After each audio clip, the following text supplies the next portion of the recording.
Guys ఎవరైతే నేను వాళ్ళ ఫ్యాన్ని నేను వీళ్ళ ఫ్యాన్ని మావన్ అంటే నేను ఊరుకోను అనేసి ఎవరైతే ఫ్యాన్ వార్స్ క్రియేట్ చేస్తున్నారో ఇది అనవసరంగా మీరే ఎదవలు అవుతున్నారు. ఎందుకంటే నిన్న జరిగిన ఎపిసోడ్లో గౌతమ్ నిఖిల్ అయితే అపాలజైజ్ చెప్పుకొని కలిసిపోయారు.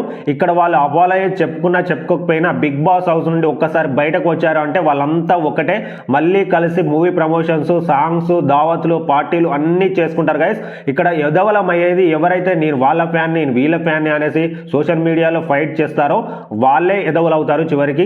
ఎందుకంటే వాళ్ళు విన్ అవ్వకపోయినా కానీ మనకు సింగిల్ పైసా కూడా తీసుకొచ్చివ్వరు అండ్ మన లైఫ్లో ఎలాంటి చేంజెస్ కూడా రాదు గైస్. సో వాళ్ళ కోసం అనవసరంగా మన టైం వేస్ట్ చేసుకోవడం చాలా పెద్ద తప్పు. జస్ట్ చూసామా, ఎంజాయ్ చేసామా, వదిలేసామా అనే విధంగానే ఉండాలి. కానీ అనవసరంగా నేను వాళ్ళ ఫ్యాన్ వీళ్ళ ఫ్యాన్ అనేసి అసలు మీరు ఫ్యాన్ వార్స్ అయితే క్రియేట్ చేసుకోకండి. అండ్ వీళ్ళు బిగ్ బాస్ హౌస్ లోకి రాకముందే నిఖిల్ అండ్ గౌతమ్ అయితే చాలా మంచి ఫ్రెండ్స్. వాళ్ళు కలిసి చేసిన రీల్స్, వీడియోస్, దావత్లు అన్ని మీకు యూట్యూబ్ లో అయితే కనిపిస్తాయి.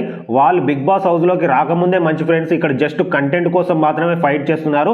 మనీ ఎర్న్ చేయడానికి, ఎక్కువ రోజులు సర్వైవ్ అవ్వడానికి మీకు కంటెంట్ కోసం అక్కడ గొడవలు పెట్టుకుంటున్నారు. కానీ బిగ్ బాస్ హౌస్ నుండి ఒక్కసారి బయటకు వచ్చారా మళ్ళీ అంతా కలిసిపోతారు గైస్. అనవసరంగా వాళ్ళ కోసం మనం కొట్టుకోవడం అనేది చాలా పెద్ద మూర్ఖత్వం. సో దీన్ని అయితే జస్ట్ అవాయిడ్ చేయండి. జస్ట్ చూసి ఎంజాయ్ చేసి అలా వదిలేయండి గైస్. అండ్ ఇక ఆ టాపిక్ పక్కన పెడితే నిన్న జరిగిన ఎపిసోడ్ లో నబిల్ వర్సెస్ అవినాష్ వీళ్ళిద్దరి మధ్య గొడవ ఏంటి అండ్ ఓటింగ్ ఆర్డర్ మాత్రం చాలా డ్రాస్టిక్ చేంజ్ అయితే వచ్చింది. డేంజర్ జోన్ లోకి అన్ఎక్స్పెక్టెడ్ పర్సన్స్ అయితే వచ్చారు. సో ఆ ఓటింగ్ ఆర్డర్ బట్టి ఈ వారం ఎవరు ఎలిమినేట్ అయ్యేది అనేది ఈ వీడియోలో మనం పూర్తి క్లారిటీగా తెలుసుకునే ప్రయత్నం అయితే చేద్దాం. సో దానికన్నా ముందు మీ యొక్క ఫేవరెట్ కంటెస్టెంట్ ఎవరు, ఈ వారం మీరు జెన్యున్ గా ఎవరికి ఓటేస్తున్నారు అనేది మీ జెన్యున్ ఒపీనియన్ అనేది కింద కమెంట్ చేయండి. నేను రిక్వెస్ట్ చేస్తున్నాను గైస్, మీ ఒపీనియన్ ని కింద షేర్ చేస్తేనే మిగతా వాళ్ళకి కూడా ఒక ఐడియా అయితే వస్తుంది.